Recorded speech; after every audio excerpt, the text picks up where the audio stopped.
Hello, hello. Just waiting for Julie. Hey, Julie. I'm bringing you on. Lisa, let me invite Julie in.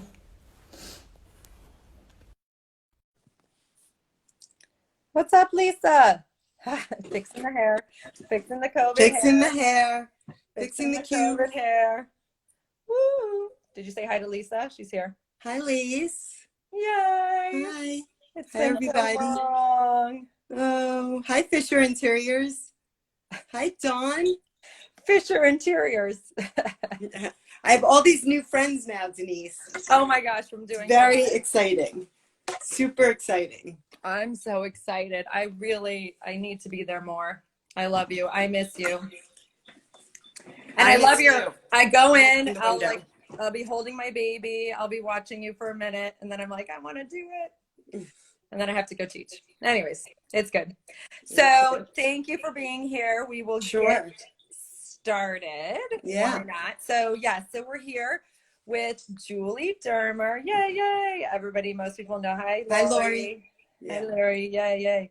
So just to fill everyone in, if you haven't been on a what's working, what's not, the idea behind this series is to get some inspiration from colleagues of mine, people who inspire me, and people who are sheltering in place like the rest of us, and how we're all really finding wellness during this time, because we are at a place where we're having to tap in and say, this isn't going away right now. So what are the strategies I need to put in place to really make this work? Because a lot of us have been in kind of vacation mode, and I'll do that when it's over. I'll go back to the studio when it's over. I'll eat healthy and get my salads back on when it's over, right? So now it's a time for us to reflect and kind of tap in, see what other people are doing. And Julie is somebody who I have been inspired by since I've met her. She is always positive, and I will say, like, you just cannot, like, she's never not positive. So I think anybody who's here who knows her for, you know, as long as longer than COVID time and during COVID time knows that she's super positive. So I'm so happy to have you here, Julie. Thank you. I'm And so happy can to be you, here. yay! So let us know where you are. Where are you sheltering in place? What's your shelter in place situation?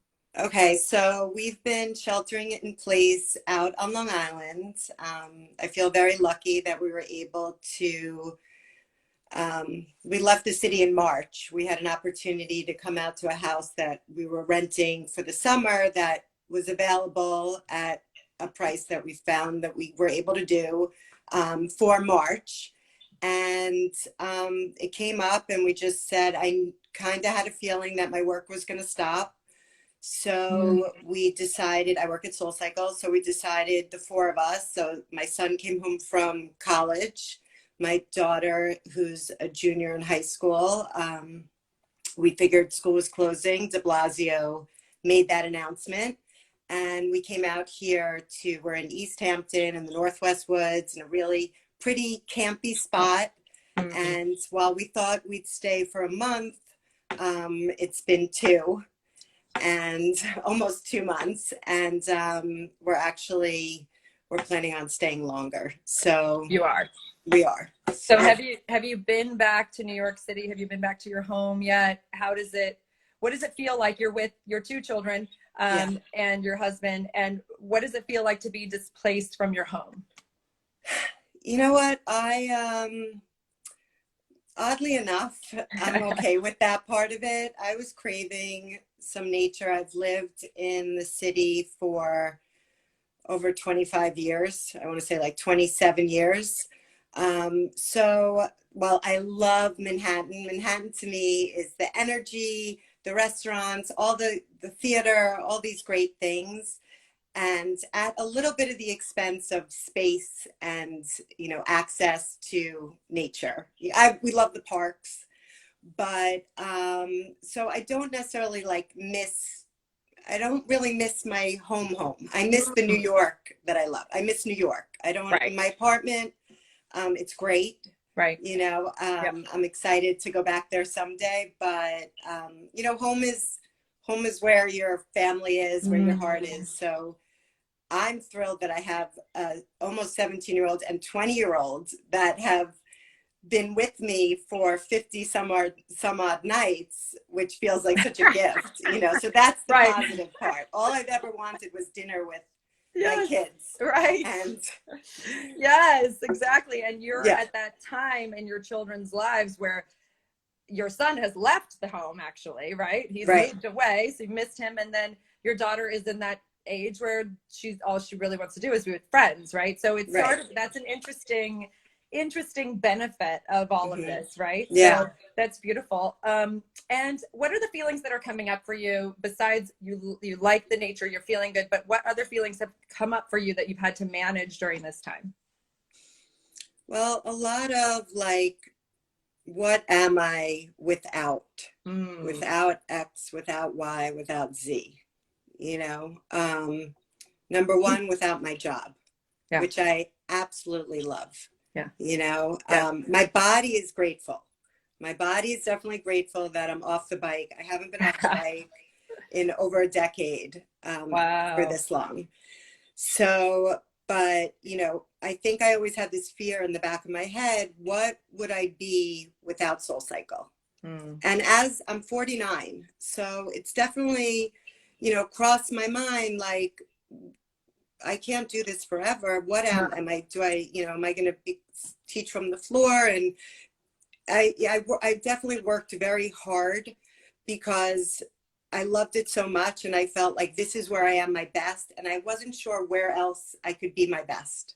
Right. So, Yes. yeah. So this has, in a good way, forced me to see myself differently, stretch myself, and realize I'm still me. So I'm Yeah. still me without that job. You Yes. know, I'm excited for the day I can go back, but I'm still me and I'm still okay. And, you Wow. know, I'm still, my family still loves me. I still have my friends, community. So that's been a It's plus. it's so beautiful, and it makes me reflect on.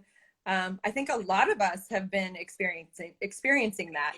What are we without being able to go out every weekend, without having our schedules as crazy as they were, and you get to see all of the beautiful things. Not everybody feels this way, I understand, because not everybody is in a positive situation, and I feel very grateful, and I'm sure you do too, that your family is loving and you feel supported and you're in a good situation. But I think a lot of us have had that opportunity to really say, oh, wow, this is great. Life is great without X, Y, and Z, and I don't need as much of that. And it's funny because I thought the other day I was on your morning pulse, and I was like, I remember when Julie said, Soul Cycle, it's like this thing that I just felt like I was good at, I was like, this is what I'm supposed to do. And then I saw you, and I see you leading your classes, and you've really moved into that with your next modality. And I think it's very Mm-hmm. exciting to see that. And I'm glad that you've found that and experienced that.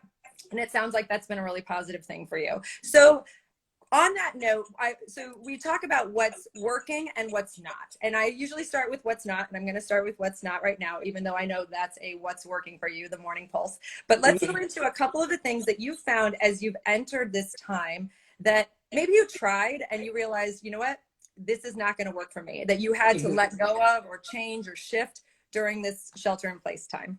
Mm-hmm. Um, Well, I think like a lot of us, when given this freedom of time, you know, start to think like, oh, you know, I'm gonna get into like I'm gonna be a game player. I'm gonna play games with my kids. I'm gonna paint. We're gonna paint. You know, I never liked any of that stuff before COVID. Like, I don't like playing games. If you want to dance around with me to a DJ like D Nice, you ever listen to D Nice? He's so good every night. We could do that. Like, I can't become something I'm not. So, you know, I was like, I'm going to read a bunch of books. And I do love reading on vacation, but this, you know, I started to read and I got distracted and I immediately felt like I need to be productive in some way. It's just who I am.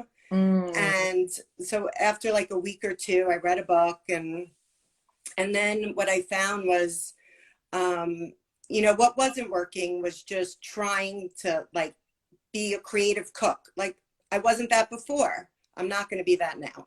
Right. Um, you know, and I keep wondering if I was in my apartment, how everyone talks about organizing, Yes, right. would I was never an organizer before. Would I all of a sudden become an organizer? Would I, you know, maybe, but I think putting pressure on ourselves to become this, Mm. all of a sudden have time to become this person, you know, we thought we could be, is like a disappointment. So it's better just to like, you know, that was the realization. Yeah, that's so interesting that there could be that disappointment of I should be doing all of these things with this time. Right. You're not, so you're not baking bread. I mean, I feel like I missed the memo on that, but everybody's baking bread, right? Their new sourdoughs or whatever it is. It's like, well, I have a 4-month-old and a 4-year-old, so I that's not know. How happening do you for have me. time for Like, anything? yeah, it's an interesting thing because we are on social media, I think a lot more, right? We're going to Hmm. social media and we're seeing what everybody else is doing and we're getting those glimpses of, oh, maybe I should be doing that. You know, the game nights, I love that. That's so interesting. And I love that permission that you're giving yourself to not have to do Hmm. the shelter in place things that will, you know, enhance your life and feel Right. good about it. Hmm. So let's move into what is working for you when it comes to your mental wellness, when it comes to your Hmm. physical wellness. Physical wellness is attached to your mental wellness. So tell us, what are the things that you've chosen to do that you've found maybe they've surprised you, that's really helping you during this time? Um, well, you know, I think the comfort of things that are familiar have really helped me. I definitely, music. I am so, you know, music is such a huge part of my life that I don't think I gave it enough credit. Mm. That songs in particular have become, hi James, Hi, have Jen. become friends, you know. Mm. So, and for me, so I got back into running.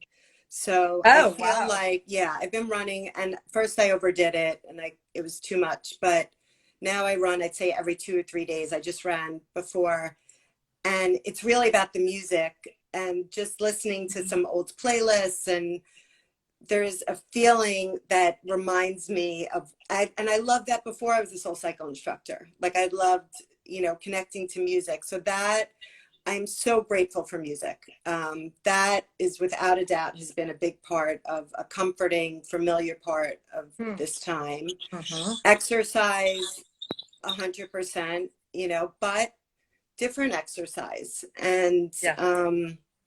and not pushing myself, and you Mm. know, and just doing what feels good and effective. And that's kind of how I created Morning Pulse. It was kind of an organic move to music. What feels, what do I feel working? What do I like in classes I've taken? Um, you know, that I can connect to the music, forget how hard it is, and feel like I really worked. And Mm. so that translated really well and has helped a lot. Um, yeah, there's been like a lot of like organic, creative stuff going on in this house. Like Yeah. definitely. Hmm. Anything you're doing with your family that you're finding is working well for your family, things that we could maybe borrow in terms Hmm. of ways that you're being together, because it can be challenging to be a family unit without having that outside connection and being able to, you know, separate. Yeah. So I mean, it really, honestly, it breaks my heart that they're missing this time in their lives. I know. Yeah. Like, and I think their ages, you know, when are you're a sophomore in college once, Yeah. you know, I mean, you know, I'm not saying if you're in second grade, it's not upsetting, but you're a junior in high school, one, you know, like these are formative times. Yeah. And so I'm very sad for them. And yet I keep looking to them to see that sadness, like to like take their temperature, and somehow or another they're like kind of like humming, skipping along, you know, laughing. I mean, they have moments, but they're really okay. They get the enormity of what's going on, and I think they like even though they fight for their independence left and right, you know, they like being taken care of right now. Yeah. So, and I like taking care of them. So there's Mm. this comfort in keeping them safe, Mm. that this underlying, and, you know, I don't know if I'd have that again, particularly with a 20-year-old, Right. this feeling of, you know, we each appreciate each other and maybe he appreciates us a little more. Who knows? Yeah. But so that, you know, that's been, you know, that's been big. Yes. Yeah.